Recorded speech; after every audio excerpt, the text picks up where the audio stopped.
नमस्कार मित्रों, मैं डॉक्टर राजकुमार संस्कृत सौर्यम चैनल में आपका हार्दिक स्वागत एवं अभिनंदन करता हूं।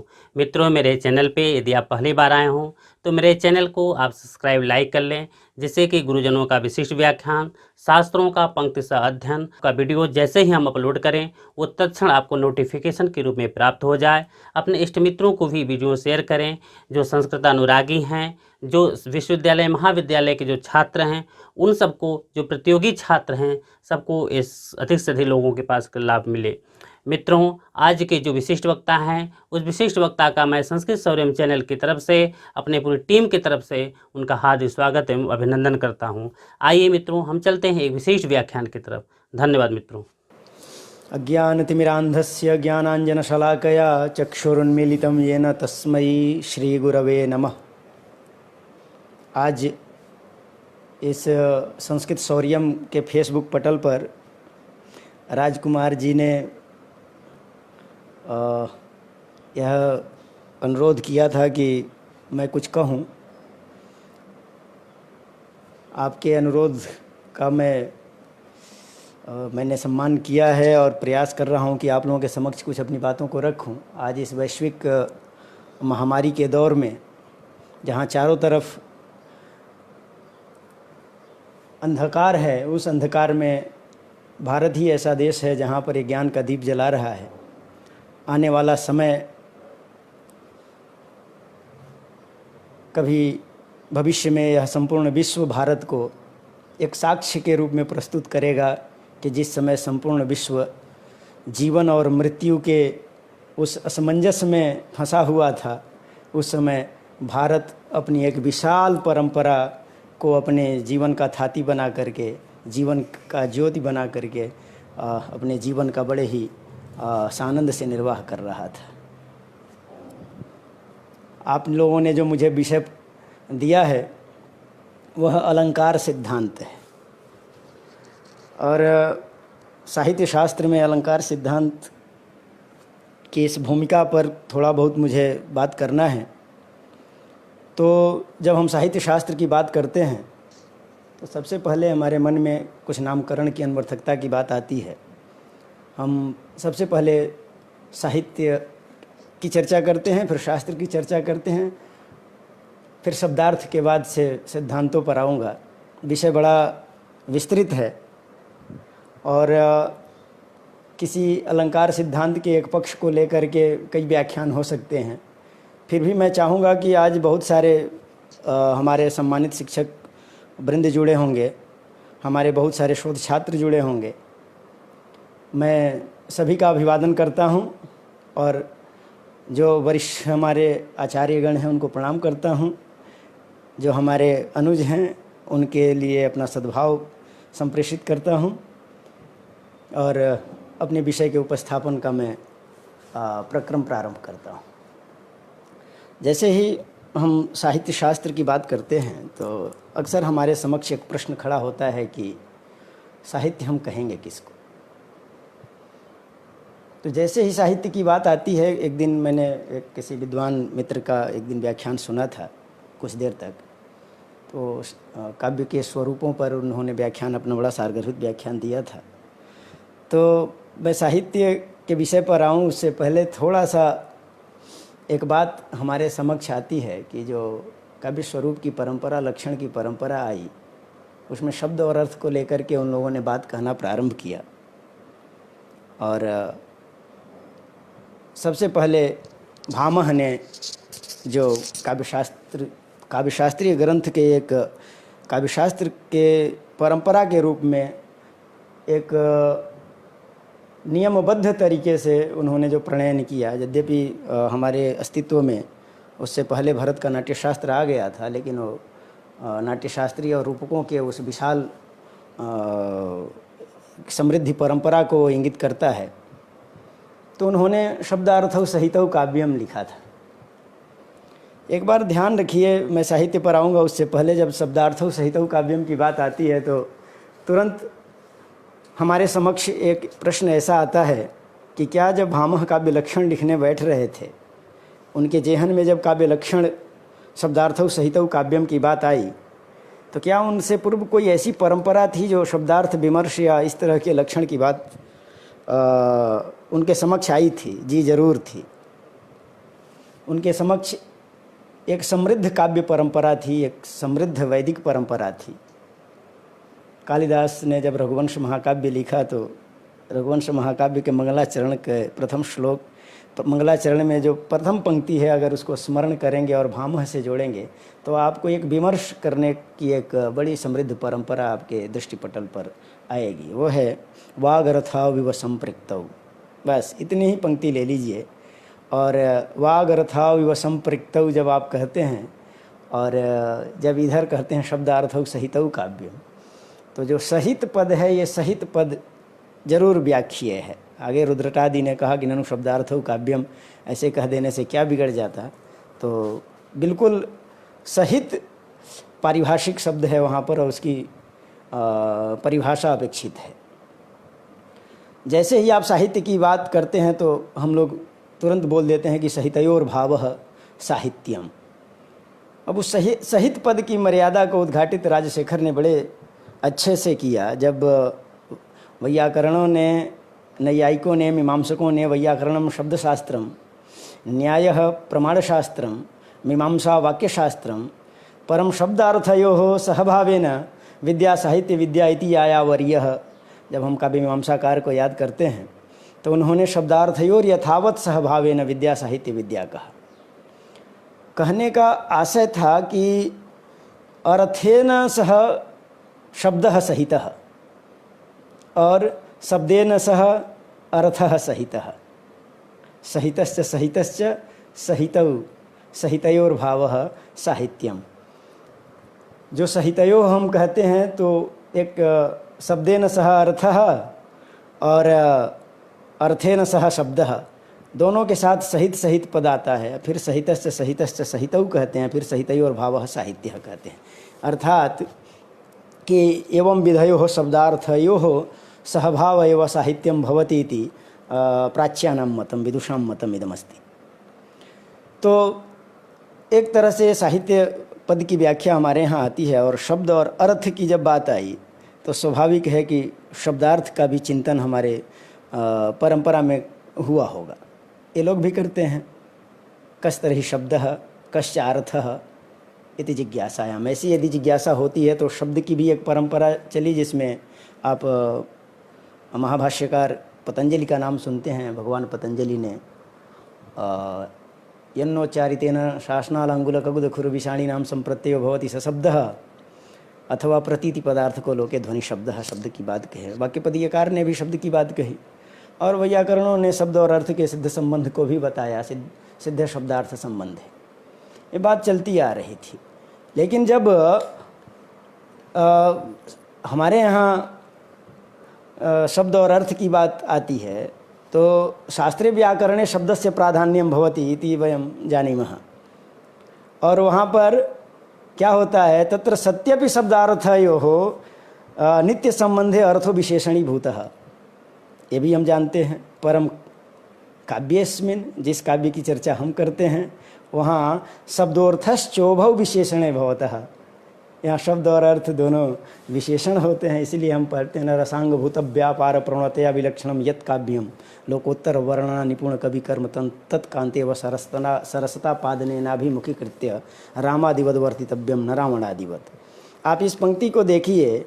जब आप शब्दार्थयोर गुण भावेन रसांगभूत व्यापार प्रवणतया केवल इतनी ही बात कहते हैं, इस पंक्ति को इतनी उठा लीजिए और पंडित राज जगन्नाथ के उत्तमोत्तम काव्य के लक्षण को स्मरण करिए और देखिए कि क्या कहीं इस पंक्ति में और पंडित राज जगन्नाथ के जो उत्तम काव्य का लक्षण है उस पंक्ति में क्या कहीं अंतर दिखता है आपको।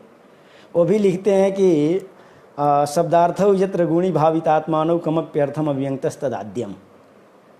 खैर, केवल शब्द अर्थ पर बात होगी तो बहुत आगे हम लोग बढ़ जाएंगे और उधर मैं जाना नहीं चाहता हूँ। मुझे आना है अपने अलंकार संप्रदाय पर। संप्रदाय भी एक इसमें नाम आया।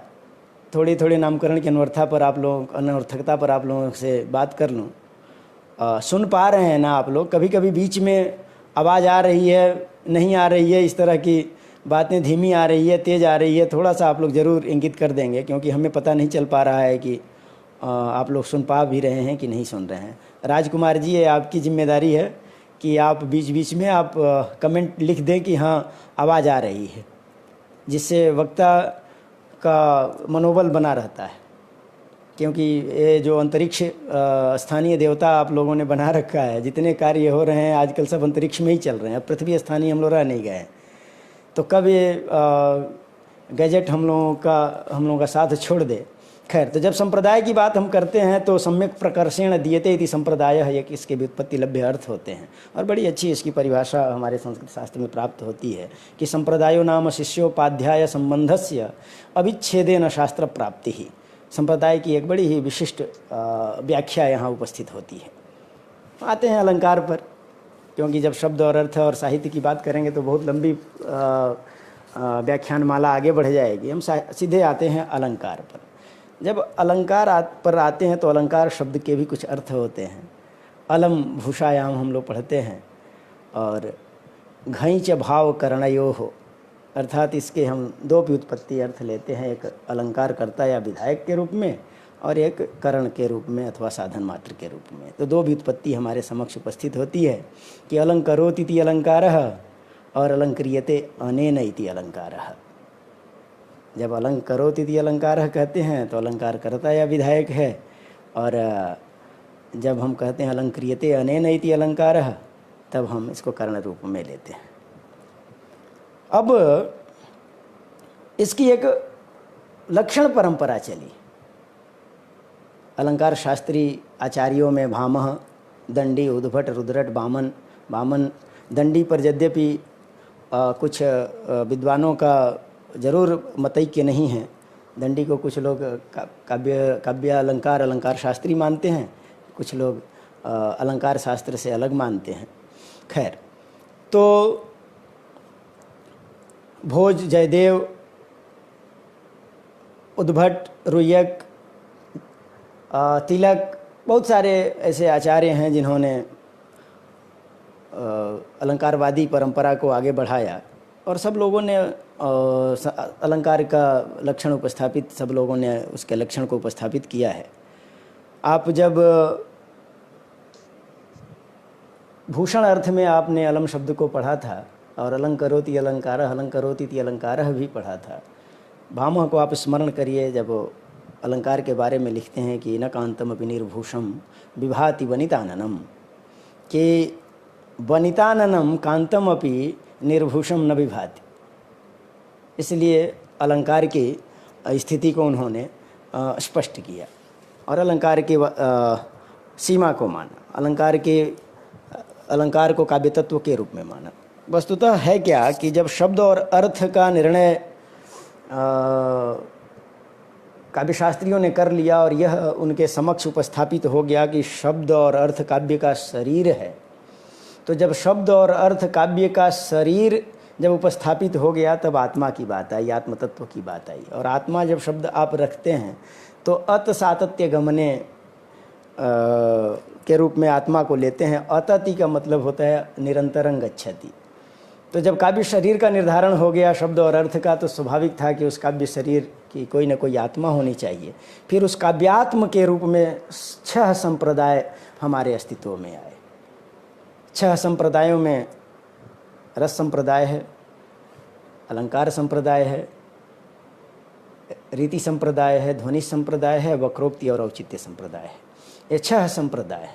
सब लोगों में यद्यपि शब्दार्थ शरीर को लेकर के सब लोगों ने काव्य के को शब्द और अर्थ का शरीर माना, लेकिन काव्यात्म तत्व के रूप में सबका मत अलग अलग है। और जिन्होंने अपने विचार से और अपने सिद्धांतों से जिस रूप में काव्य शास्त्र को महिमा मंडित किया, उसको उन्होंने आत्म तत्व के रूप में, काव्यात्म तत्व के रूप में उपस्थापित करने का सतत प्रयास किया है।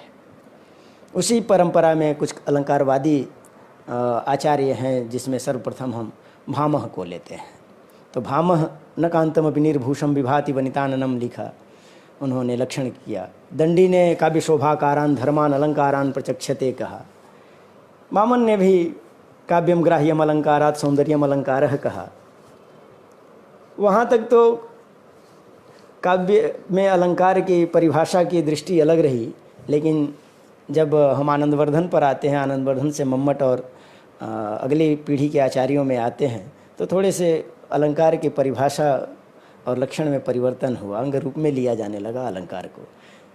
आप वामन तक तो काव्य शोभाया कर्तारो धर्मा गुणा तदतिशय हेतुवस्तु अलंकारा उन्होंने किया, लेकिन जैसे ही आप आनंदवर्धन के पास आते हैं तब उनके आप लक्षण को सुनते हैं तो करते हैं कि तमर्थम अवलंबनते यंगिनम ते गुणा स्मृता अंगाश्रितास्तु अलंकारा मंतव्या कटकादिवत। आप मम्मट को भी खूब पढ़ते हैं, खूब जानते हैं कि उपकुर्बंती तम संतम यंग द्वारेण जातुचित हारादिवद अलंकारास्तेनो प्रासोपमादे आदि आदि लक्षण हुए, जो अभी जब जैसे ही इन्होंने लक्षण किया तो जयदेव को लगा कि भाई इन्होंने इस रूप में अलंकार की परिभाषा की है, उनको बर्दाश्त नहीं हुआ। उन्होंने उसके खंडन में एक लक्षण किया कि अंगीकरोति यह काव्यम शब्दार्थावनलंकृति असौ न मन्यते कस्माद अनुष्णम अनलंकृति। तो इस तरह की परिभाषाएं हमारे यहाँ चलती आ रही और कालांतर तक आई है। आप अभी आज के युग में भी जो हमारे आधुनिक संस्कृत साहित्य के आचार्य हैं वो कार्य कर रहे हैं, लेकिन हम विश्वेश्वर पांडे तक या पंडित राज जगन्नाथ तक उस अपनी प्राचीन परंपरा को स्वीकार करते हैं, जिसमें काव्यशास्त्र की एक विलक्षण परंपरा चली।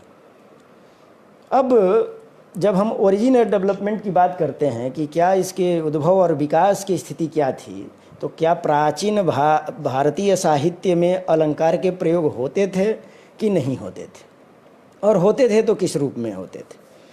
क्या उसी रूप में अलंकार की स्थिति जिस रूप में हम लेते हैं? तो बहुत सारे इस तरह के प्रश्नों को जिज्ञासाएं हमारे मानस पटल पर प्रश्न आते हैं। उसमें से यद्यपि हम जानते हैं कि भारतीय साहित्य का उषः काल ऋग्वेद के मंत्रों से मिलता है और वेदों में आर्य जाति की आरंभिक स्फुरणा पाई जाती है। एक छोटी सी 1 मिनट की स्टोरी मैं आप लोगों से चर्चा करूंगा और उससे कुछ अलंकार की उद्भावना की बात मैं यहाँ पर उपस्थापित करूंगा। फिर वेद से प्रारंभ करके अभी अलंकार शास्त्र के अंतिम पीढ़ी तक मैं अलंकार के विकासशील परंपरा को लेकर के और विकसित परंपरा को आपके समक्ष उपस्थापित करने का प्रयास करूंगा। जब आर्य कहाँ से आए, कहाँ से नहीं आए, ये प्रश्न अलग है, लेकिन जब आर्य संस्कृति अपने जीविका के लिए संघर्ष कर रही थी, उस संघर्ष कर रही आर्य जीविकोपार्जन के लिए संघर्ष कर रही आर्य संस्कृति के लिए जो उनके लिए उपकारक हुआ, उनके साथ उनकी स्वाभाविक एवं वास्तविक प्रीति थी, जिसके लिए उन्होंने वास्तविक प्रार्थनाएं की, स्वाभाविक प्रार्थनाएं की। ज्यों ज्यों उनके लौकिक अनुभव समृद्ध होते गए, साम्य औपम्य को लेकर के चलने वाले अलंकार स्वतः स्थान पाने लगे। स्वाभाविक उक्तियाँ आप लोग कैसे किसे के आपने स्वभावोक्ति अलंकार का लक्षण पढ़ा है मम्मट का, स्वभावोक्तिस्तु डिम्बादे स्वक्रियारूप वर्णनम। आप लोगों ने उसका लक्षण भी पढ़ा है कि किस तरह के स्वाभाविक, और बहुत अच्छा सुंदर उदाहरण आपको मिलता है जब आप रत्नावली नाटिका पढ़ते हैं। औत्सुक्येन कृतत्वरा सहभुआ व्यावर्तमाना भुआ, सहभु उसमें कहा, सह साकम भवती थी सहभु तया सहभुआ, तो औत्सुक्येन कृतत्वरा सहभुआ व्यावर्तमाना ह्रिया तैस्तैर्बन्धुवधू जनस्य वचनैर्नीताभिमुख्यं पुनः दृष्ट्वाग्रे वरमात्त साध्व सरसा गौरी नवे संगमे संरोहत पुलका हरेण हसता श्लिष्टा शिवायास्तु। चूँकि वस्तुतः जितने लोग दिख रहे हैं ज़्यादातर संस्कृत के विद्वान हैं, तो इसके अर्थ और इसके निरूपण पर मैं नहीं जाऊंगा। आप देखते हैं कि कैसे जो सहभु जो है, स्वाभाविक जो वृत्ति है, सह साकम भवती थी सहभु, तो जो आंतरिक प्रार्थनाएं उनके लिए, देवताओं के लिए जो उपकारक हुए थे आर्य संस्कृति के साथ, उनके लिए उनकी स्वाभाविक उक्तियाँ निकली, संभवतः वो कहीं ना कहीं स्वभावोक्ति के रूप में उस समय रही होगी। आप बहुत सारे उदाहरण की भी बात आप देखते हैं और करते हैं। बहुत सारे उदाहरण आपको वेदों में मिल जाएंगे और प्रयोग के नाम पर आप कुछ प्रयोग भी देखेंगे, जैसे अरंग करिष्णु अरंग कृति ही, जैसे आप लोग बवयोर अभेदः कहते हैं वैसे रलयोर अभेदः कर देंगे, तो अर्थ तो स्वाभाविक है, अलंकार और भूषण अर्थ में वहाँ पर भी प्रयुक्त हुआ है। तो आप अरंकृति को अलंकृति समझ सकते हैं और अलंकरिष्णु प्रयोग आप बना सकते हैं। तो साम्य मूलक अलंकारों की स्थिति जिसमें उपमा का अधिक प्रयोग देखने को मिलता है, रूप उत्प्रेक्षा व्यतिरेक श्लेष आदि कई विद्वानों ने माना है। यद्यपि एस.के. डे ने इसका विरोध किया है कि साम्य मूलक अलंकारों का और वेद में अलंकारों की इस तरह की उपस्थिति का उन्होंने निषेध किया है, किंतु पी.वी. काणे उसका समर्थन करते हैं, एच.आर. दिवेकर समर्थन करते हैं और वो वेदों में अलंकार के पक्षधर हैं। एक बहुत बड़ा शोध कार्य इस पर हो सकता है कि जो एस.के. डे का जो विरोध पक्ष है, एच.आर. दिवेकर का जो उसमें उसका समर्थन पक्ष है, और अलंकार की जो उद्भावनाएं दिखती हैं, जैसे ऋग्वेद में हम मालोपमा यहाँ देखते हैं। यदि काव्यशास्त्रीय परंपरा के अनुसार हम उपमा को देखें तो मैं एक उदाहरण आपके समक्ष प्रस्तुत कर रहा हूँ कि अभ्राते व पुंसयति प्रतीतिगर्ता रुरिव सनये हनानाम जाते व पत्य औषधि सुवासा उषा हस्रे व निरीणीते अपसह। अब इसमें देखिए, अभ्राते व, गर्तारुरिव, जाये व और हस्रे व, 4 युव आप युव प्रयोग देख रहे हैं। आप याद करिए हमारे आचार्य महाकवि वाण भट्ट को कादंबरी में उन्होंने एक श्लोक लिखा जो 20 श्लोक है। उस 20 श्लोक का एक श्लोक है जिसमें एक मालोपमा का बड़ा ही सुंदर उदाहरण है। क्या है? हिरण्यगर्भो भुवनांडकादिव क्षपाकर क्षीर महार्णवादिव अभूत सुपर्णो विनतोदरादिव द्विजन्मनामर्थपति पतिस्ततः। आप इस समय जब लौकिक साहित्य की परंपरा को देखते हैं तो उसमें आप मालोपमा इत्यादि के उदाहरण आपके समक्ष आ जाते हैं, क्योंकि अलंकार के लक्षण आपके समक्ष उपस्थापित थे। इसलिए आपको अलंकारों की उपस्थिति को साझा करने में और अलंकारों के लक्षण को घटाने में आपको दिक्कत नहीं होती है। इसलिए आप लौकिक परंपरा में अलंकार के मान्यता को सतत स्वीकार करते हैं। शायद कहीं ना कहीं उस रूप में भी अलंकारों का प्रयोग होता होगा जिसकी समुचित व्याख्या हमारे पास उपस्थित न होने के कारण। हो सकता है कि कोई ऐसा वैदिक ऋषि रहा होगा जिन्होंने अलंकारों पर भी काम किया होगा, लेकिन हमारे समक्ष उपस्थित नहीं है। तो हम ही प्रयास करेंगे कि क्या वैदिक परंपरा में अलंकार की स्थिति रही थी कि नहीं। अतिशयोक्ति अलंकार का बड़ा ही प्रसिद्ध उदाहरण आप लोग हमेशा देखते हैं कि द्वासुपर्णा सयुजा सखाया समानम वृक्षम परिशस्व जाते इत्यादि। यहाँ जीवात्मा और परमात्मा रूप विषय और पक्षीद्वय रूप विषयी का यहाँ पर के द्वारा निगरण किया गया है। इसलिए आप यहाँ पर आप अतिशयोक्ति लक्षण मानते हैं, अतिशयोक्ति अलंकार मानते हैं और आपने इसका लक्षण भी पढ़ा हुआ है, इसलिए आप यहाँ पर अतिशयोक्ति निकाल लेते हैं। विरोधाभास का बड़ा प्रसिद्ध उदाहरण हमेशा आप वेद में देखते हैं। उतत्व पश्यन न ददर्श वाचम उतत्व शृण्वन न शृणोत्येनाम उतत्वस्मै तन्वम विशस्रे जाये व पत्य औषधि सुभाषा। इसमें पूर्व की पंक्ति में आप लोगों ने विरोधाभास देखा और उत्तरार्ध में उपमा देखा। तो ऐसे बहुत सारे उदाहरण हमारे समक्ष आते हैं जिसको आप देख सकते हैं। उपमा का क्या प्रयोग कहीं निरुक्त आदि में मिलता है, निघंटु में मिलता है, यास्क ने कहीं क्या उसकी चर्चा की है अलंकारों की। तो आप शतपथ ब्राह्मण में अलंकरिष्णु पद का प्रयोग मिलता है और निघंटु आप 3:13 देखेंगे तो उसमें वैदिक उपमा के द्योतक निपातों का वर्णन मिलता है। और उन्होंने आगे यास्क ने उपमार्थे निपातः के संबंध में 6 निपातों की चर्चा करते हैं, जिसमें ईव, यथा, न, चित, नु, आ, ये 6 निपातों की वो चर्चा करते हैं। और यास्क ने कर्मोपमा, भूतोपमा, रूपोपमा, सिद्धोपमा और ये साम्य मूलक के रूप में इनको उपस्थापित भी किया है। क्या यास्क के समक्ष कोई इस तरह की बात कर्मोपमा, भूतोपमा या साम्य मूलक इस तरह के चर्चा, तो यास्क ने ही गार्ग्य के वचन को उद्धृत किया है। जब आप गार्ग्य के वचन को स्मरण करेंगे तो बड़ा ही आप चमत्कारित होंगे कि जिस गार्ग्य के वचन को इदम गार्ग्य वचनम कह के और यास्क उस उपमा का लक्षण करते हैं, वो उपमा का लक्षण आप देखिए। और आप कालांतर में जब मम्मट के समय आते हैं और मम्मट के जब उपमा लक्षण को आप देखते हैं तो आपको लगता है कि ये दोनों के लक्षण में कदाचित बहुत अंतर नहीं है। उपमा यत अतत तत्सदृशम इति, ये लक्षण निरुक्त में यास्क इसको बताते हैं और इस वचन को गार्ग्य वचन कहते हैं। कहते हैं कि वो उन्होंने ये लक्षण किया है कि उपमा यत अतत तत्सदृशम इति। आप वहाँ पर क्या करते हैं, साधर्म्यम उपमा भेदे, यहाँ पर कहते हैं कि उपमा यत अतत। यद्यपि इन दोनों में भेद है लेकिन दोनों में साधर्म्य है।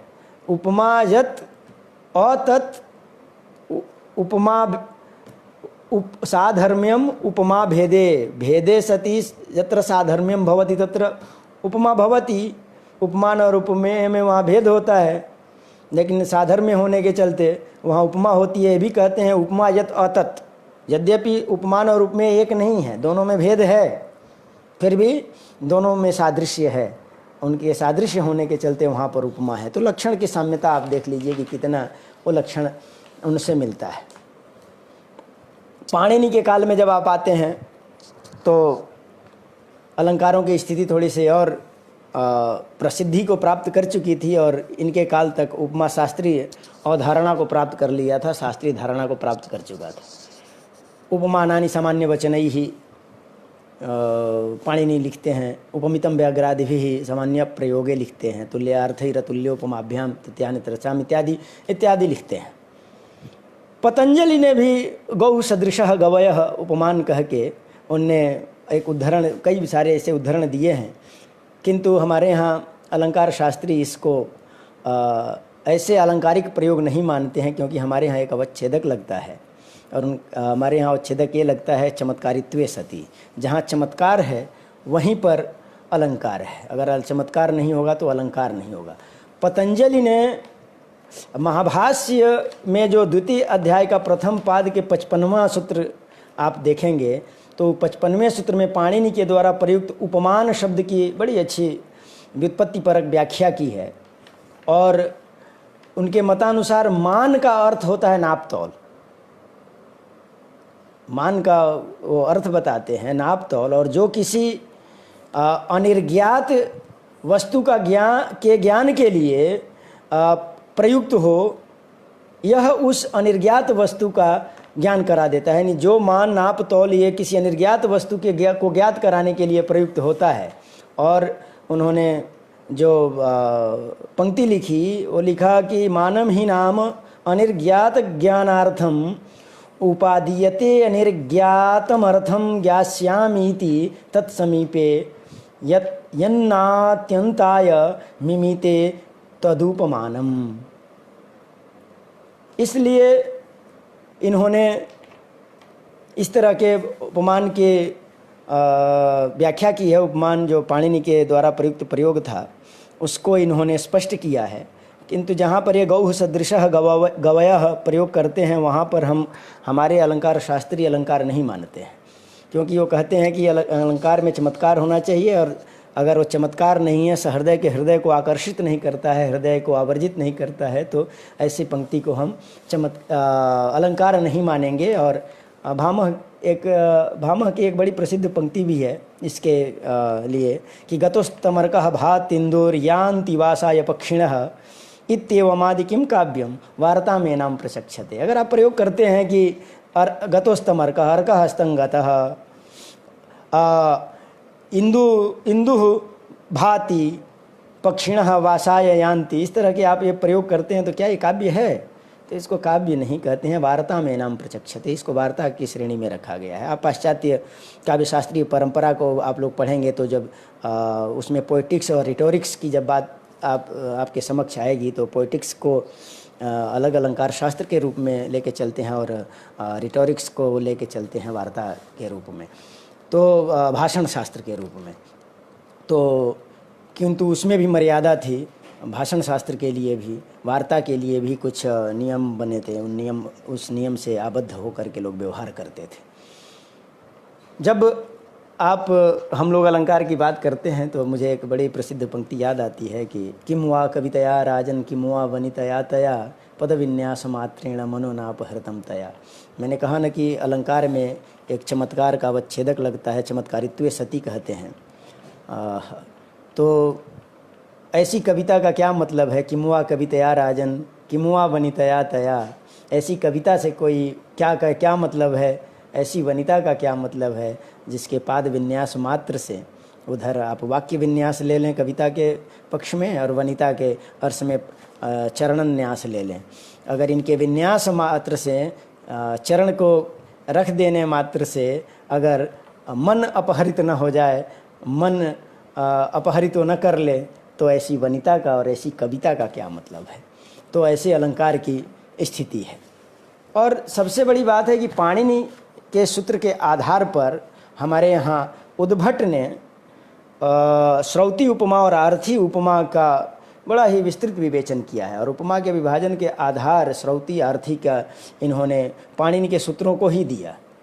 यानी उपमा भेदों की उद्भावना पाणिनि के सूत्र के माध्यम से ही करने का श्रेय हमारे अलंकार शास्त्री उद्भट को जाता है, जिन्होंने पाणिनि के सूत्र के आधार पर श्रौती और आर्थी का भेद किया। अब श्रौती में हम जब श्रौती का भेद करते हैं तो तत्र तस्य व पाणिनि का सूत्र लेते हैं कि जब वत का प्रयोग इव के अर्थ में होता है तब श्रौती उपमा होती है, और जब दूसरा सूत्र देते हैं कि तेन तुल्य क्रिया चेदवती ही, यानी जब व्यक्ति या पदार्थ की क्रिया के समान क्रिया के या भाव का बोध जब कराना होता है और उसके अर्थ में जब वत का हम प्रयोग करते हैं तो वहाँ पर आर्थी उपमा होती है। उद्धरण भी हमारे समक्ष उपस्थित होता है और करते हैं कि जैसे मथुरावत पाटलिपुत्रे प्रकाराः, प्राकार का मतलब चारदीवारी से होता है, कि मथुरावत पाटलिपुत्रे प्रकाराः सप्तम्यंत अर्थ के रूप में इसको लेंगे तो मथुरायाम ही वह हो जाएगा। चैत्रवत मैत्रस्य गावः। क्या बीच में आवाज़ कट गई थी क्या?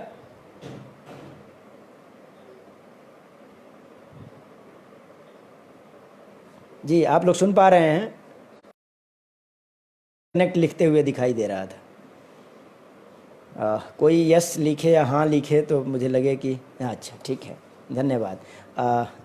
राम गौतम जी, नहीं सर, कोई लिख रहा है, कोई लिख रहा है कि आवाज़ नहीं आ रही है, कोई लिख रहा है कि आ रही है, एक कोई जी सर लिख रहा है, आकांक्षा श्री लिख रही है कि नहीं आ रही है, नहीं आ रही है। जी आ गई, अब आवाज़ आने लगी, ठीक है, धन्यवाद।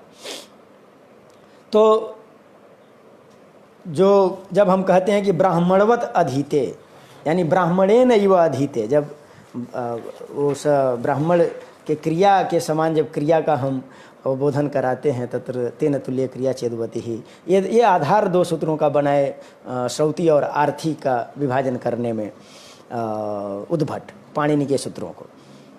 मेरा कहने का आशय ये है कि हम वैदिक या व्याकरण आदि इनमें अलंकारों की स्थिति को खोजने का प्रयास क्यों करते हैं? इसके अस्तित्व पर जब कोई प्रश्न चिन्ह उठाता है तो हम कहते हैं कि नहीं भाई, जिस शास्त्र के, जिस शास्त्रीय परंपरा के हम अध्येता हैं, उसकी लव कालांतर से चली आ रही है और अविच्छिन्न रूप से चली आ रही है। रामायण एवं महाभारत में हम लोग अलंकारों का तो प्रयोग, चूँकि लौकिक ग्रंथ प्रारंभ हो जाता है, ये हमारे यहाँ रामायण से ही आदिकाव्य, रामायण को आदिकाव्य के रूप में हम ग्रहण करते हैं और वहाँ से हमारा लौकिक साहित्य प्रारंभ होता है। ये तो अलंकार के पूट से भरा पड़ा हुआ है। मैंने आप साहित्य दर्पण पढ़ते हैं तो वहाँ पर आप बड़ा अच्छा एक उदाहरण पढ़ते हैं, चतुर्थ परिच्छेद में निःश्वासान्धैव आदर्शश्च चंद्रमा न प्रकाशते। ये रामायण का ही श्लोक है। रवि संक्रांत क्या है, रवि संक्रांत संद्युत तुषारावृत मंडल, शायद यही है, थोड़ा सा मैं विस्मित हो रहा हूँ। रवि संक्रांत संद्युत तुषारावृत मंडल निःश्वासान्धैव आदर्शश्च चंद्रमा न प्रकाशते। ये आप जब निःश्वासान्धैव आदर्शश्च चंद्रमा न के प्रकाशते चतुर्थ परिच्छेद में आप साहित्य दर्पण में ध्वनि का जब प्रकरण पढ़ते हैं तो आप उद्धरण के रूप में इसको ग्रहण करते हैं। जब हम भारतीय साहित्य शास्त्र एवं अलंकार की अब बात करते हैं, चूँकि जहाँ से अब मुझे विषय का उपस्थापन करना है, अब वहाँ पर पहुँचा हूँ, अब मुझे जिस अलंकार सिद्धांत की बात करना है वो भारतीय साहित्य शास्त्र में अलंकार की बात करनी थी, तो मुझे पूर्व पीठिका में अभी इतना समय लगा है। जब हम भारतीय साहित्य शास्त्र एवं अलंकार की बात करते हैं तो सर्वप्रथम हमारे दृष्टि पटल पर आचार्य भरत आते हैं, और आचार्य भरत के कुछ अलंकार हमारे समक्ष आते हैं, जिसमें उन्होंने उपमा रूपकम चैव दीपकम यमकम तथा अलंकारास्तु विज्ञेयाश्चत्वारो नाटकाश्रया, नाटकाश्रया अलंकारा कह के उन्होंने उद्धृत किया है इसको, और उन्होंने 4 अलंकारों की बात कही, उपमा रूपक दीपक और यमक। अगर देखा जाए परिपाटी के आधार पर, शब्दालंकार और अर्थालंकार के विभाजक तत्वों के आधार पर, तो इसमें एक शब्दालंकार है और बाकी 3 अर्थालंकार है। शब्दालंकार के और अर्थालंकार के विभाजन प्रक्रिया के विषय में भी थोड़ी सी हम लोग चर्चा करेंगे अगर समय रहा तो। लेकिन क्या भरत ने इन क्या नाम है 4 ही अलंकारों की बात की? नहीं, थोड़ा सा ये 16वें अध्याय में है, नाट्यशास्त्र के 16वें अध्याय में इन 4 अलंकारों की बात कहते हैं। लेकिन जब आप 26वां अध्याय उनका देखें तो कुछ नाट्य लक्षण के बारे में भी वो चर्चा करते हैं। और 26वां अध्याय ऐसे नाट्यशास्त्र का संपूर्ण अध्याय बड़ा महत्वपूर्ण है, लेकिन खास करके जो अलंकार पर चर्चा करते हैं, अलंकार शास्त्र पर अपना विवेचन क्रम या अपना शोध कार्य करना चाहते हैं, वो ज़रूर 16वां और 26वां अध्याय देखें। 26वें अध्याय में उन्होंने 36 नाट्य लक्षण के नाम से उन्होंने रखा, और वो 36 नाट्यालंकार जो आगे चल करके उसमें लगभग अलंकारों में स्वीकृत किए गए। तो जो 36 उन्होंने नाट्य लक्षणों के नाम लिया, वो प्रारंभिक करते हैं भूषण से। तो भूषण है, अक्षर संहति है, जिसको संघात भी आप कहते हैं। संघात शोभा, अभिमान, गुण कीर्तन, प्रोत्साहन, उदाहरण, निरुक्त, गुणानुवाद, अतिशय, हेतु, सारूप्य, मिथ्याध्यवसाय, सिद्धि, पदोच्चय, आक्रंद, मनोरथ, आख्यान, यांचा, प्रतिषेध, पृच्छा, दृष्टांत, निर्वासन, संशय, आशि, प्रयोक्ति, कपट, क्षमा, प्राप्ति, पश्चाताप, अनुवृत्ति, उपपत्ति, युक्ति, कार्य, अनुनय एवं परिवेदन। इस प्रकार के 36 नाट्यालंकारों का ये जिक्र करते हैं। अब एक बड़ी इंटरेस्टिंग बात इसमें हमारे समक्ष आएगी कि क्या जब भरत जब 5 इन 36 नाट्यालंकारों की बात किए, और उसके बाद से जो सुसज्जित काव्य शास्त्र के रूप में हमारे ग्रंथ भामह का हमारे समक्ष जब उपस्थित होता है, तो इनको हम जो नाट्य लक्षण है नाट्यालंकारों के रूप में क्यों ग्रहण करना चाहेंगे?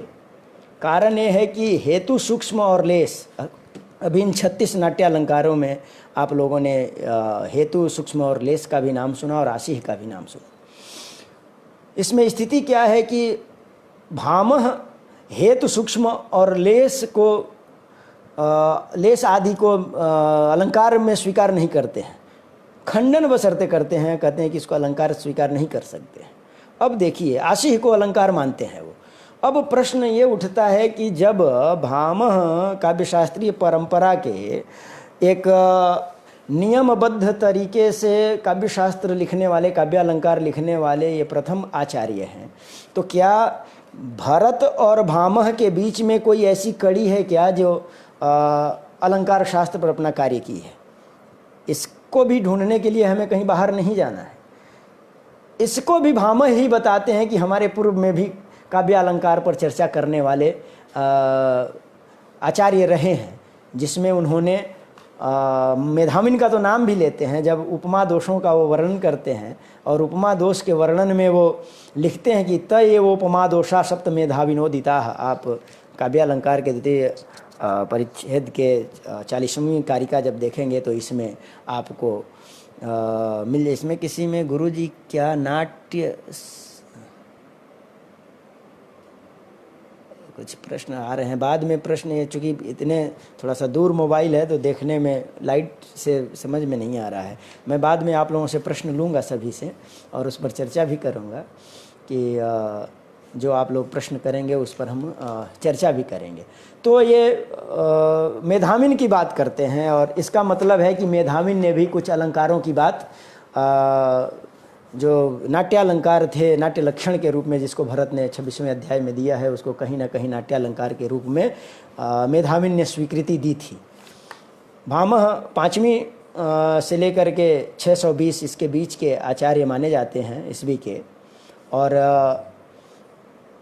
रस सिद्धांत की भांति अलंकार सिद्धांत की एक परंपरा के प्रवाह को ये आगे बढ़ाते हैं और अलंकार सिद्धांत के प्रतिष्ठापक आचार्य माने जाते हैं और काव्यात्म के रूप में प्रथम ऐसे आचार्य माने जाते हैं जिन्होंने अलंकार सिद्धांत की स्थापना की। और जिसकी पुष्टि करते हुए ये आप उनके वर्ण विषय को देख सकते हैं। भामह ने मेधाविन और राम शर्मा का अपने से पूर्ववर्ती में नाम लिया और उनको भी अलंकारिक घोषित किया। काव्यालंकार में 6 परिच्छेद हैं और क्रमशः काव्य, शरीर, अलंकार, दोष, न्याय, निर्णय एवं शब्द शुद्धि का वर्णन ये 6 परिच्छेद में करते हैं। किंतु जो अलंकार निर्णय के लिए उनका परिच्छेद है, जो खास करके जो एमफिल और शोधार्थी इसमें बैठे होंगे, वो उनके 2 परिच्छेद को जरूर देखेंगे। उनके द्वितीय एवं तृतीय परिच्छेद देखें जिसमें अलंकार की मीमांसा है। 2 शब्दालंकारों की वो चर्चा करते हैं जिसमें अनुप्रास और यमक, और 36 अर्थालंकारों की बात करते हैं। तो ये उनके जो शब्दालंकार हैं वो अनुप्रास और यमक हैं, और जो अर्थालंकार हैं वो आप रूपक, दीपक, उपमा, आक्षेप, अर्थांतरण, न्यास, व्यतिरेक, विभावना, समासोक्ति आदि हैं। 36 अलंकार हैं। इतना समय इस फेसबुक पोर्टल पर नहीं है और इतने देर का व्याख्यान भी नहीं हो सकता है जिस पर ये सभी को एक एक करके हम चर्चा करें। अब थोड़ी सी दंडी के विषय में हम आते हैं। अच्छा, एक बात, अच्छा, जब मैं शब्दालंकार, अर्थालंकार की जब चर्चा करूंगा, इनके विभाजक तत्वों की, उस समय फिर भामह और दंडी की बातों को थोड़ा सा फिर स्पर्श करूंगा। अभी हम आते हैं फिर दंडी पर। दंडी ने 37 अलंकारों को स्वीकार किया था और काव्यादर्श में 3 परिच्छेद हैं और तीनों परिच्छेद में उन्होंने 35 अर्थालंकार और 39 लगभग अलंकारों को इन्होंने स्वीकार किया है, जिसमें अनुप्रास, यमक, चित्र और प्रहेलिका इन्होंने शब्दालंकार के रूप में स्वीकार किया है और 35 अर्थालंकारों की ये चर्चा करते हैं। ये आप उनके तृतीय परिच्छेद में यमक को देख सकते हैं, जिसमें यमक अलंकार की व्याख्या वो करते हैं और बाकी अन्य शब्द अलंकारों की, और उनके विस्तृत चर्चा है जिसको आप कभी भी दंडी के ग्रंथ को उठाएं, काव्यादर्श, तो आप उन चीज़ों को देख सकते हैं। दंडी के विषय में कुछ बातें मैं कहूँ कि डॉक्टर डे दंडी को रीतिवादी आचार्य में स्थान देते हैं। बड़ी लंबी उनके एक उद्भाषण शैली है जो वो दंडी को अलंकारिक न मान करके रीतिवादी आचार्य मानते हैं और रीतिवादी के रूप में ही उनको ग्रहण करते हैं। जबकि डॉक्टर राघवन की अगर मीमांसा देखी जाए तो राघवन उनको अलंकारवादी आचार्य के रूप में स्वीकार करते हैं और अपना उन्होंने अभिमत भी दिया है कि यद्यपि वो रीति और गुण आदि की चर्चा करते हैं लेकिन अलंकार के समायोजन में उनका बड़ा ही योगदान है। दंडी ने काव्य के 10 गुणों जैसे श्लेष, प्रसाद, समता, माधुर्य, सुकुमारता, अर्थ, व्यक्ति, उदारता, कांति, ओज, समाधि की स्पष्ट व्याख्या की और काव्य मार्गों में रीति का निरूपण कर व्यापक दृष्टि का परिचय दिया। वो अलंकार में भी कहीं पीछे नहीं हटते हैं। अलंकारों के भेद प्रभेद के विवेचन में भी उन्होंने मौलिक उद्भावनाएं दी हैं। उनकी उद्भावना भी काव्य परंपरा बड़े ही सम्मान की दृष्टि से आने वाली पीढ़ी भी और जो वर्तमान की पीढ़ी है और उनके बाद की भी जितनी काव्य शास्त्रीय परंपरा की पीढ़ियां रही हैं उनके बड़े बड़े सम्मान से उनको देखती है। उनके प्रति सम्मान की दृष्टि काव्य शास्त्रीय परंपरा की रही है। उनके जितने भी बाद के आचार्य रहे हैं, चाहे जो अध्येता रहे हैं, उन्होंने उपमा के 32 प्रकारों एवं यमक के 315 भेदों को लिया है और उसके उन्होंने विवेचना भी की है। काव्य शास्त्रियों की परंपरा इतनी लंबी है कि हम उनके विषय में बहुत ज़्यादा अगर जिक्र करेंगे तो एक आचार्य के लिए हमें 2-3 दिन आपके फेसबुक के पटल पर बात करनी होगी। खैर, हमें केवल एक शोध दृष्टि देनी है और मैं प्रयास कर रहा हूं कि जो शोधार्थी हैं उनको शोध दृष्टि मिले और जो मेरे सम्मानित विद्वान हैं वो मेरी इन उद्भावनाओं से परिचित हूँ। आप उद्भट का नाम सुनते हैं और नवम शताब्दी के आचार्य माने जाते हैं। अगर काव्य शास्त्रीय परंपरा और लेखन प्रवृत्ति को देखा जाए तो इनका जीवन काल जो है वो नवम शताब्दी का सिद्ध होता है। इन्होंने जो काव्यालंकार की भामह विवरण टीका लिखी और काव्यालंकार सार संग्रह में इन्होंने 6 अध्याय में इस काव्यालंकार सार संग्रह को लिखा है। उसमें 79 कारिका हैं और 41 अलंकारों का ये निरूपण करते हैं। उन्होंने प्राय उन्हीं अलंकारों का विवेचन किया है जिनका वर्णन भामह ने किया था तथा पुनरुक्त वादाभास, छेकानुप्रास, लाटानुप्रास, काव्य हेतु, काव्य दृष्टांत और शंकर नामक नवीन अलंकारों की इन्होंने उद्भावनाएं की है। उनके अतिरिक्त इन्होंने कुछ नवीन अलंकारों की बात कही है जिसमें आप छेकानुप्रास, पुनरुक्त वादाभास, लाटानुप्रास, काव्य हेतु, काव्य दृष्टांत आदि शंकर, इन नवीन अलंकारों की चर्चा आप देख सकते हैं।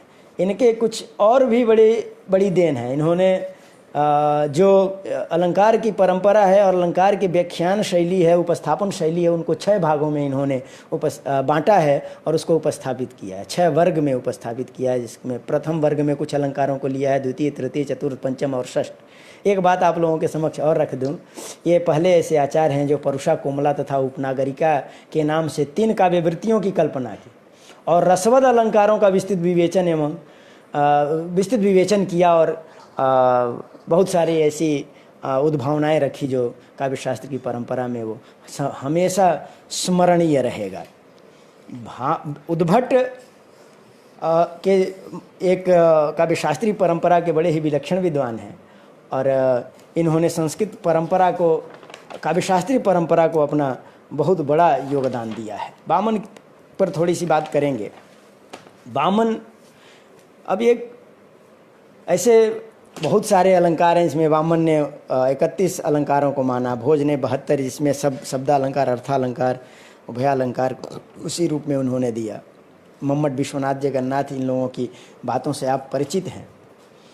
शब्दालंकार तथा अर्थालंकार की उद्भावना के ऊपर थोड़ी सी हम चर्चा करेंगे कि क्या शब्दालंकार और अर्थालंकार के कुछ वैज्ञानिक आधार थे क्या भामह, दंडी, उद्भट आदि, रुद्रट आदि में।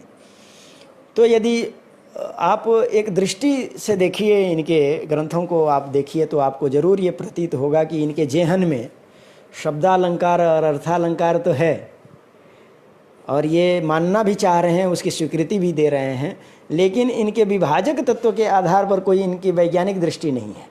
कोई वैज्ञानिक आधार पर इन्होंने शब्दालंकार और अर्थालंकार का विभाजन नहीं किया है।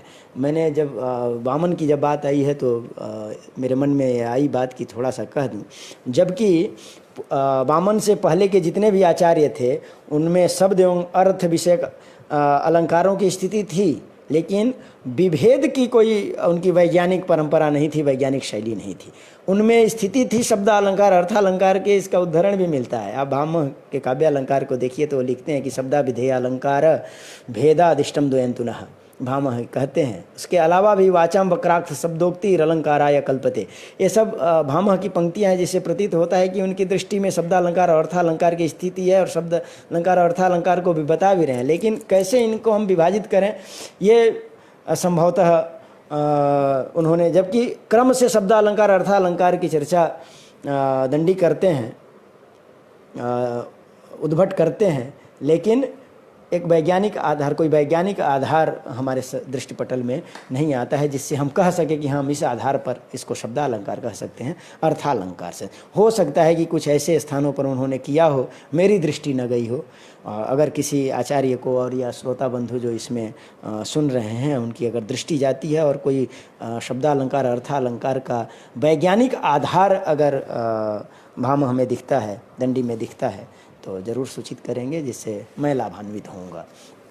वामन की जब बात आती है तो वामन इस मामले में, वामन के पूर्व तक इसके विभाग का आधार पूर्ण विकसित नहीं था। वहीं जो मैं वैज्ञानिक आधार की बात कर रहा हूँ, वामन ने सर्वप्रथम शब्दगुण और अर्थगुण की चर्चा की और शब्दगुण के विभाजन का एक वैज्ञानिक आधार दिया और अर्थगुण के विभाजन का एक वैज्ञानिक आधार दिया। अब शब्दगुण और अर्थगुण के वैज्ञानिक आधार को देखा जाए तो ये आधार उनके बाद के आचार्यों को बड़ी ही भाया और इस आधार पर एक वैज्ञानिक आधार लेकर शब्दालंकार अर्थालंकार की बात लोगों ने की है। ये अगर वामन के आप ग्रंथ को देखिए तो वामन के ग्रंथ का जो आलंकारिक नामक चतुर्थ अधिकरण है उसका प्रथम अध्याय केवल शब्दालंकारों का एवं दूसरा अध्याय अर्थालंकारों का प्रतिपादन करता है। चौथे अधिकरण के दूसरा पहला और दूसरा दोनों अध्याय यदि हम देखेंगे तो शब्दालंकार और अर्थालंकार की व्यवस्थित व्याख्या करता है। और एक हमारे समक्ष बड़ी इंटरेस्टिंग बात आती है कि जो शब्दालंकार और अर्थालंकार है ये किन किन आधारों पर हमें हमारे समक्ष वो उपस्थापित होता है और किस तरह हम इसको शब्दालंकार कहें और अर्थालंकार कहें। आप अगर वामनादि के रुद्रट दंडी सबकी स्थिति को देखें, खास करके वामन की स्थिति को देखें तो हमारे समक्ष एक आश्रयाश्रयी भाव की स्थिति आती है कि आश्रयाश्रयी भाव के आधार पर इन लोगों ने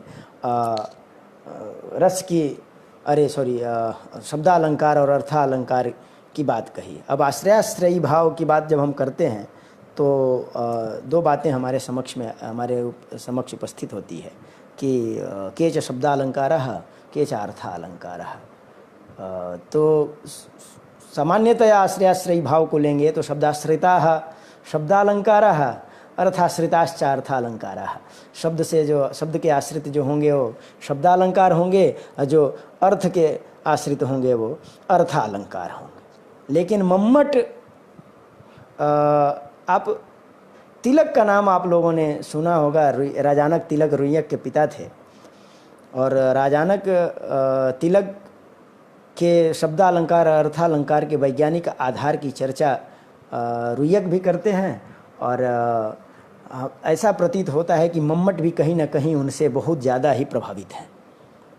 तो मम्मट और रुइयक के द्वारा पूज्य आचार्य के रूप में राजानक तिलक लिए जाते हैं और राजानक तिलक ने इसका बड़ा ही सुंदर वैज्ञानिक आधार दिया है। इनके वैज्ञानिक आधार पर कभी जब चर्चा, क्योंकि देख रहा हूँ कि धीरे धीरे मेरा समय भी चला जा रहा है और मैं थोड़ी सी अभी और कुछ बातें करना चाह रहा हूँ। मम्मट ने इसका अन्वय व्यतिरेक लिया। मम्मट अन्वय व्यतिरेक भाव के प्रमुख समर्थक आचार्य के रूप में माने गए हैं। इनके अनुसार न केवल अलंकार अपितु दोष तथा गुण के भी शब्दार्थोभय विभाग का आधार अन्वय व्यतिरेक ही है। पंक्ति भी वो देते हैं कि इह दोष गुणालंकाराणाम शब्दार्थगतत्वेन यो विभागः सो अन्वय व्यतिरेकाभ्याम एव व्यवतिष्ठते।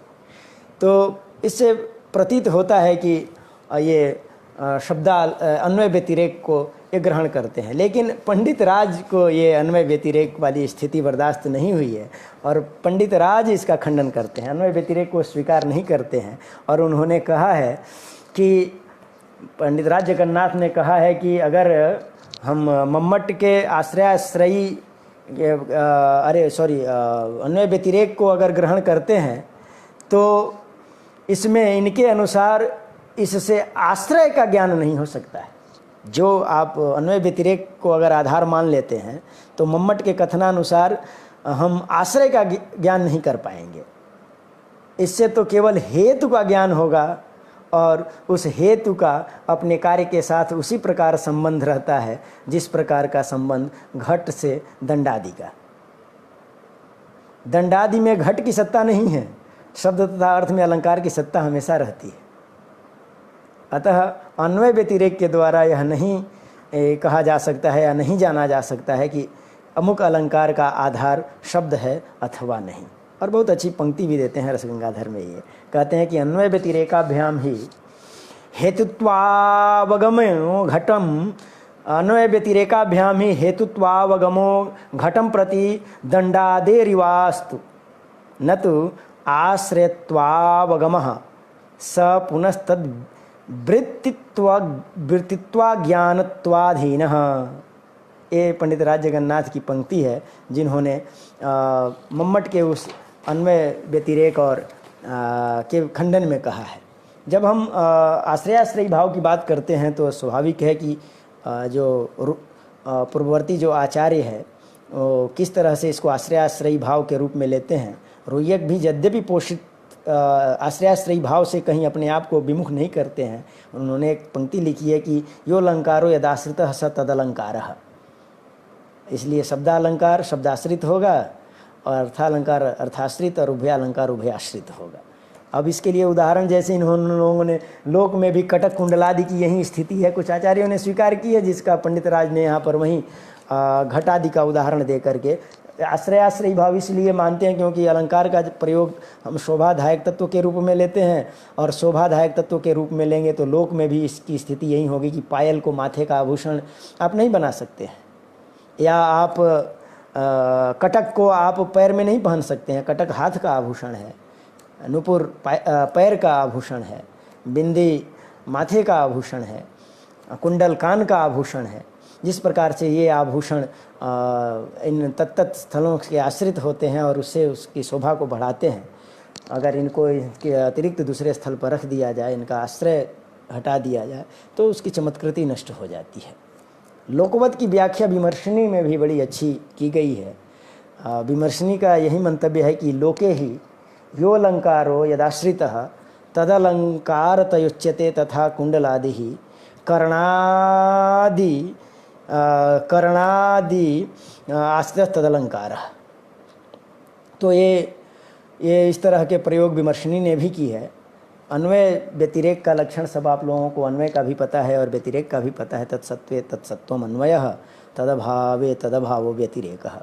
इसमें ये दंड चक्रादि रहने पर घड़े की उत्पत्ति और इसके अभाव में घटा भाव की जैसे ही बात आती है, पंडित राज जगन्नाथ को एक अवसर मिल जाता है और उन्होंने इस पर अपनी बड़ी बात की। और इसी आधार पर अन्वय व्यतिरेक के आधार पर ही जब हम और आप मम्मट के शब्दालंकार और अर्थालंकार की बात को लक्षण को याद करते हैं तो स्पष्ट हो जाता है कि वो अन्वय व्यतिरेक को किस रूप में देखते हैं। शब्द परिवृत्ति सहत्वम शब्दालंकारत्वम और शब्द परिवृत्ति सहत्वम। एक तरह शब्द परिवृत्तिया सहत्वम और एक जगह शब्द परिवृत्ति सहत्वम। जहाँ शब्द अपने परिवर्तन को न सह पाए, शब्द अपने परिवर्तन को न सहे, वहाँ पर शब्दालंकार होता है, और जहाँ पर शब्द अपने परिवर्तन को सह ले वहाँ अर्थालंकार है। कहने का आशय ये है कि आप बहुत सारे ऐसे शब्दालंकार पढ़ते हैं जहाँ पर अगर आप शब्द को परिवर्तित कर दे तो वहाँ पर शब्दालंकार का जो चमत्कार है वो क्षीण हो जाएगा, बाधित हो जाएगा। आप नव पलाश पलाश वनम पुरस्फुट पराग परागद पंकजम पढ़ते हैं, चाहे स्वच्छंदोछलद छकच्छकोर छाते तराम्बुज छटा पढ़ते हैं, चाहे मधुरया मधुबोधित माधवी मधु समृद्धि समेधित मेधया इत्यादि बहुत सारे हमारे यहाँ वाङ्मय में श्लोक हम लोगों के समक्ष आते हैं जिनके आधार पर। लेकिन आप कृष्ण कहें, शब्द के अर्थ के स्थिति में आप चाहें गोपिका बधूटी दुकुल चौरह कहें, कृष्ण कहें, आप गोपिका वल्लभ कहें, वासुदेवः कहें, जनार्दनः कहें, माधवः कहें, ये सब कहीं ना कहीं कृष्ण का बोध कराता है। अर्थ जहाँ शब्द परिवर्तित करने आप कृष्ण कहें चाहे माधव कहें, गोपिका वल्लभ कहें, कृष्ण का ही कृष्णार्थ का जहाँ पर बोध होगा उस ऐसे शब्द के परिवर्तन कर देने में भी आपका चमत्कार कहीं बाधित नहीं होता है। ऐसी परिस्थिति में जब शब्द अपने परिवर्तन को सह ले लेकिन अर्थ में चमत्कार वैसे ही बना रहे, वहाँ पर अर्थालंकार होता है। तो एक ऐसे पाश्चात्य काव्य शास्त्रियों की भी बड़ी परंपरा है। मैं उधर नहीं जाऊँगा, नहीं तो आज के विषय में मैंने सोचा था कि भारतीय काव्य शास्त्र और पाश्चात्य काव्य शास्त्र की परंपरा पर भी थोड़ा सा प्रकाश मैं आप लोगों के समक्ष डालूँगा। किंतु एक बड़ी उथल पुथल और एक काव्यशास्त्रीय परंपरा में एक बहुत नया शोध लेकर के हम लोगों के समक्ष उपस्थापित होते हैं। क्या नाम है, आचार्य राजशेखर की काव्य मीमांसा को जब हम ध्यान देते हैं, जहाँ पर हम उपमा रूपक आदि 4 अलंकारों की बात करते हैं कि भरत का है, वहीं पर जैसे ही बात आती है राजशेखर के पास, राजशेखर भरत को किसी दूसरे रूप में देखते हैं और उन्होंने भरत को के ही नहीं एक बड़ी समृद्ध परंपरा की बात वो करते हैं। 18 आचार्यों का नाम गिनाते हैं और एक एक को एक एक अधिकरण का पल्लविता उन्होंने माना है और एक एक अधिकरण के पल्लविता के रूप में जिन जिन का नाम लिया है उनके मैं केवल नाम के जिक्र मात्र कर दे रहा हूँ आप लोगों के समक्ष कि तत्र कवि रहस्यम सहस्राक्ष औक्तिकम मुक्ति गर्भ रीति निर्णयम सुवर्णनाभ आनुप्रासिकम प्रचेता यमकम यमः। अब देखिए यमक की बात कहीं और करते हैं वो। चित्रम चित्रांगदः शब्द श्लेषम शेषः वास्तवम पुलत्स्यः औपम्यम औपकायनः अतिशयम पराशरः अर्थश्लेषम उतथ्यः उभयालंकारिकम कुबेरः वैनोदिकम कामदेवः रूपक निरूपणीयम भरतः। इसीलिए वो जब अलंकाराः नाटकाश्रिताः जब कहते हैं तो जब हम लोग राजशेखर की बात को जब पढ़ते हैं तो कहीं आश्चर्य नहीं होता है, क्योंकि उन्होंने भी जिन अलंकारों की बात कही है कि इमे अलंकाराः नाटकाश्रिताः सन्ति, इस तरह से उन्होंने भरत ने स्वीकार किया। और यहाँ पर राजशेखर स्पष्ट भी करते हैं कि रूपक निरूपणीयम तो भरतः।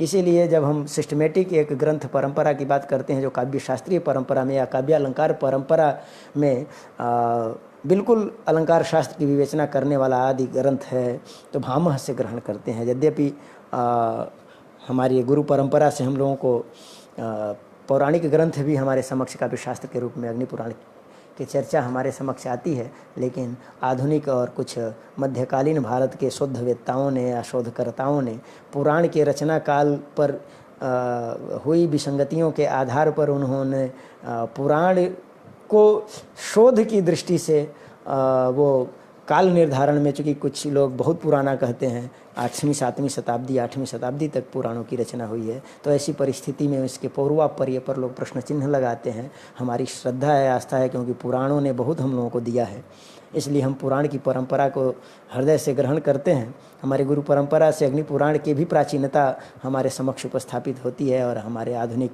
जो रचनाकार हैं और काव्य शास्त्र के प्रणयन में दिन रात लगे रहते हैं, जिसमें गुरुवर आचार्य रेवा प्रसाद द्विवेदी जी हैं, गुरुवर अभिराज राजेंद्र मिश्र हैं, आचार्य व राधा वल्लभ त्रिपाठी जी हैं।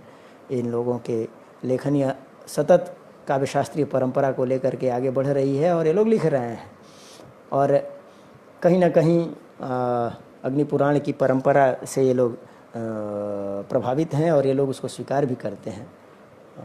आचार्य रेवा प्रसाद द्विवेदी गुरुजी ने तो अपने ग्रंथ के उसमें अंत में जो परिशिष्ट में अग्नि पुराण की बड़ी विस्तृत चर्चा की है, हम उसके ऊपर नहीं जाएंगे। तो रूपक निरूपणीयम भरतः रसाधिकारिकम नंदिकेश्वर, रस की जहाँ भी बात आती है तो वैसे ही अलंकार की विकास परंपरा भी हमारे समक्ष आती है कि जब भी हम लोग कहते हैं विभावानुभाव व्यभिचारी संयोगाद रस निष्पत्ति ही, तो ऐसा लगता है कि क्या ही कोई है ऐसा व्यक्ति होगा जो कभी एक समय में अपने जीवन काल में विभाव का भी अनुभव कर लिया होगा, अनुभाव का भी, व्यभिचारी भाव का भी, फिर रस की प्रतीति के हेतु बना करके, और इस तरह से या फिर कदाचित ऐसा हुआ होगा कि जिसको वो देखता होगा और उसको देख करके आनंद आता होगा तो उसको लगता होगा कि जब जब मैं इसको देखता हूँ, इस प्रेम पात्र को देखता हूँ, मुझे आनंद आता है, तो उसको लगा होगा कि विभाव एव रसः।